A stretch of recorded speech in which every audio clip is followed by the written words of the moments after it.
Hi guys, Yasmin here, and as you can see by the title of this video, this is going to be all about my labor and delivery story. It's going to be a laid-back video. If you follow me on Instagram or Facebook, you know that I just recently had a baby girl, so we are so blessed and excited to have her. It's been about 3 weeks now. Initially, I wanted to do videos on my YouTube channel and kind of update you guys through the weeks, but I really never got around to that. I know it was like 9 months. How do you not get around to making a quick video? But I just didn't. And then I was gonna make videos that just like summarize each trimester, and then I was like falling way behind. It was ridiculous. So I figured that now I'll update you guys. And like I said, if you follow me on my other social medias, you know it was quite the ordeal at the end of it. So I kind of wanted to update for those who have been asking what happened or how did everything kind of play out. When we found out we were expecting, they gave me the due date of December 1st, and right away, I don't know why, I just felt like that was a really early date.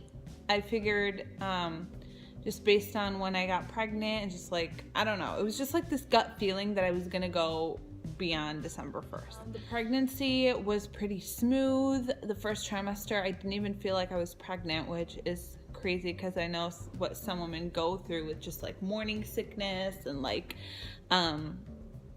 just like being tired all the time. Second trimester, it started getting, I was sleeping a lot, or I wasn't sleeping a lot, I was just sleeping really early.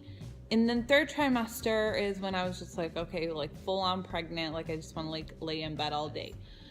So I went in on December 1st, and monitoring was fine, and they basically just told me to go in every 3 days to get monitored, just to make sure things are moving along smoothly. My husband and I went in every 3 days to get check on the heart rate of the baby, check if there were any contractions, and then I would have to do like a urine test, and then they would do like a quick ultrasound to just take a look in there, and then they would check to see if I'm dilated. So every 3 days we would go, everything was fine, everything was great, and then I got to about 41 weeks, and I think like a couple days, and when one of the doctors checked me, she basically said that we're not going to let you go home, like you're over 41 weeks. There was a little bit of blood, and TMI if you're watching this video, but this is how birth and pregnancy is, so deal.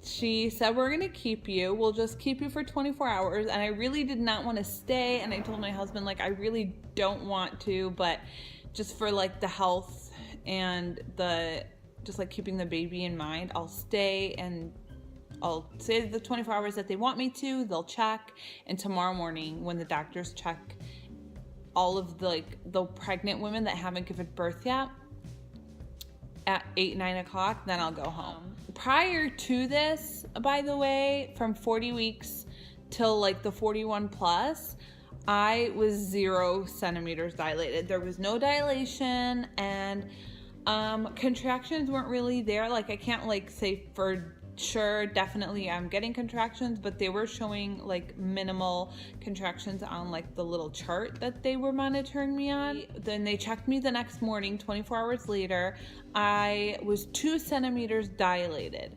So initially I wanted to go home, but when I saw that I had 2 centimeters, it kind of motivated me, like, okay, like maybe this thing is really happening now, like I'll just stay for the rest of the day or till the next morning and see if I can make the 2 centimeters into something.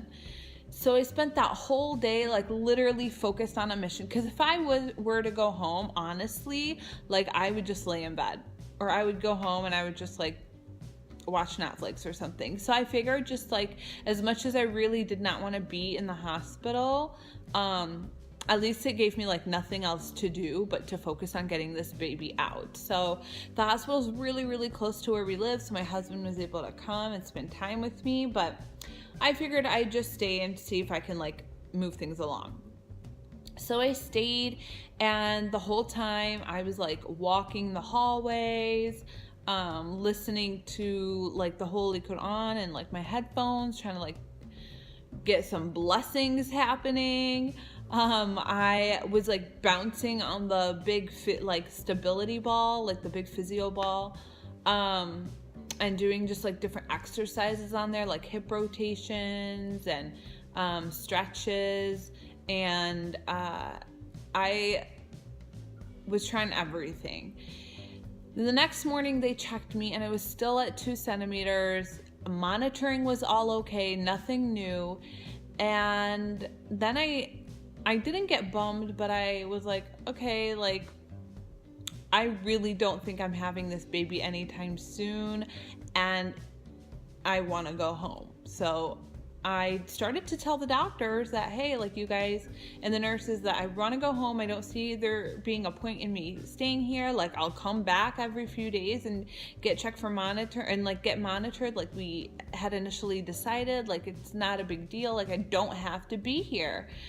And I wasn't really getting the answer I wanted. I don't know how it is like doctor to doctor and hospital to hospital, but they play this like scare game, or like they basically, even the doctor that initially checked me before I was admitted, they play this game, like they just want to let you know basically all of the shit that can happen. Like they scare the crap out of you. They tell you like you're over 40 weeks, you know, the baby could die in utero, you're more likely to have a C-section.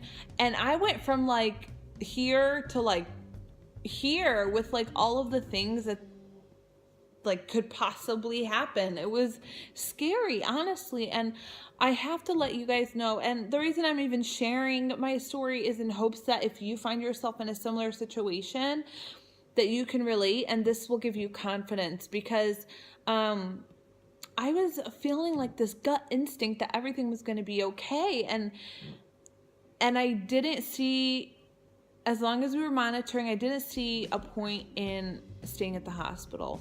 Not to mention that the whole time they were pressuring me to be induced, or what they called augmentation, because technically I had already dilated 2 centimeters on my own. So I guess it's not called an induction, it's called an augmentation, because labor kind of already started anyways.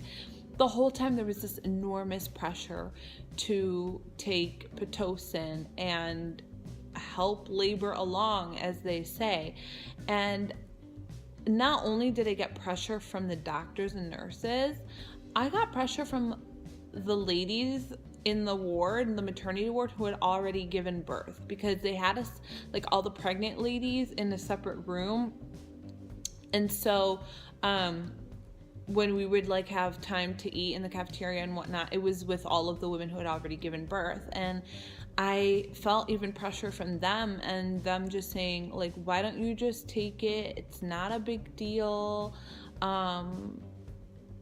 It'll help you. It'll make you more comfortable, because like you're already past 40 weeks. Like I'm sure you just want to give birth and whatnot. And to be quite honest, I was fine. I wasn't miserable at all. I just felt pregnant, but it wasn't anything miserable. I had great energy towards the way end. And why should I force my body? I mean, this is my thought process. Like, why should I force my body to do something that it's not ready to do? I could see if there was like a medical issue or something that like put the baby at risk. But it was my first baby, and I wasn't even 42 weeks yet. And from what I understand, normal gestation is 38 to 42 weeks. So why are we pressuring for me to get induced when I haven't even hit 42 weeks yet? And that's what I made it known to the doctors every time they came in, is that I will refuse to take anything until I hit 42 weeks. And then we'll talk and then we'll see where we're at.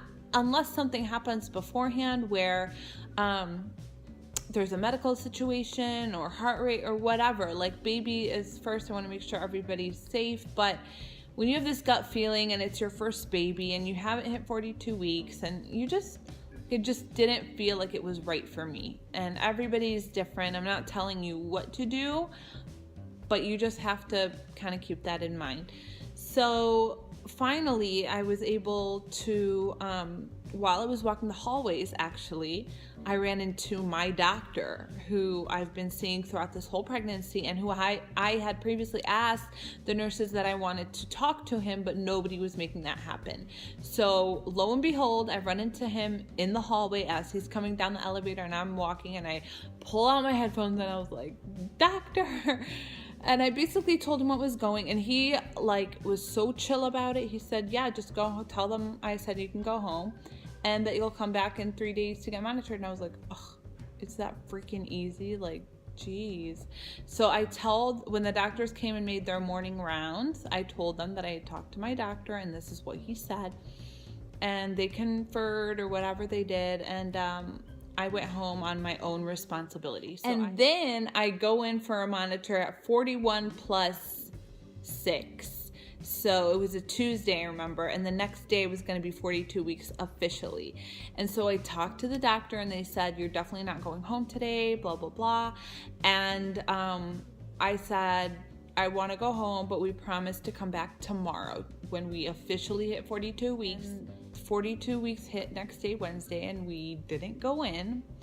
And then we went in the next day, which was Thursday, at 42 plus 1. And finally, I kind of broke down, to be honest. I was crying because they said they wanted to keep me for the next day, and that the next morning they were going to induce me on that Friday. And I wasn't crying because they were making me stay. I was crying because I kind of felt like defeated. I did everything you could possibly do at this point. I'd eaten everything that is supposed to help bring on labor. I drank everything that's supposed to bring on labor. All of the old ladies and the old aunties suggesting drink this, drink that. I drank it. I did all of the exercises and all of the things you're supposed to do. I didn't leave anything that I did not do, drink, or eat to help bring this on naturally. And I felt a little defeated that it didn't happen, but at the same time, inside I was I did what I wanted to do. I stayed, I kept the baby in there for at least 42 weeks. And if it didn't happen, it didn't happen. If it's just gonna, if I needed medical intervention or help, that's fine. I did what I wanted to do. And so I sort of felt defeated and sort of felt relieved. And so I started crying, and I ended up staying from that Thursday to Friday. Friday morning, the doctors monitor you 3 times a day, the first one being at 5 a.m. So I woke up on Friday morning at 5 a.m. to use the bathroom and do my monitoring. And as soon as I got up from bed, as soon as I stood up, I felt a sharp pain in my abdomen area. And I was like, okay, that's weird. I need to use the bathroom, so that's probably bathroom pain. So I used the bathroom, and a couple minutes later, it was about 11 minutes after, I felt another pain. I was like, okay, something's weird now. I felt it again. Maybe these are stronger contractions. Let me see what I could do about this. And I didn't care that the whole ward was sleeping. I put on my robe, put on my headphones, FaceTime my mom, and I started walking up and down the hallway, talking to the nurses. And then I was getting contractions every 6 minutes, and I could not believe it. I ended up still walking and still trying to get the contractions to get closer. Then they were every 4 to 5 minutes apart, and I called my husband and my mother-in-law, and they came to the hospital. And it started all on its own. At 42 weeks plus 2 days, I went into labor, and it was so relieving. I was so happy that I didn't need help from them, and it was amazing. And I ended up laboring all day Friday, and Tiba was born at 12:50 a.m. So technically she was born Saturday, December 17th. And we're so blessed, we're so happy, and it was such an emotional time towards the end, with just pressure from the doctors and friends and family, just like asking, is baby here yet? And although they have the best intentions, and I love you guys, and I love my friends, and I love my family, and they just want to like check up on us, it was a little bit pressuring, because it's like, no, baby's not. I just had to keep explaining, no, baby's not here yet, and reminding myself of the fact that I'm still pregnant. So it's a little bit overwhelming, but thankfully she's here, and we are just so in love with her. So yeah, that's our story of how baby Tiba got here. I'm sorry if this video was like kind of all over the place and rambly, but I just wanted to make sure I shared certain things. And I want to let you know, if you are finding yourself in that phase of being over 40 weeks or late, if baby isn't here yet, just stay patient, trust your instinct, trust your mommy gut, and you know what's best for you and baby, and what's best for your body.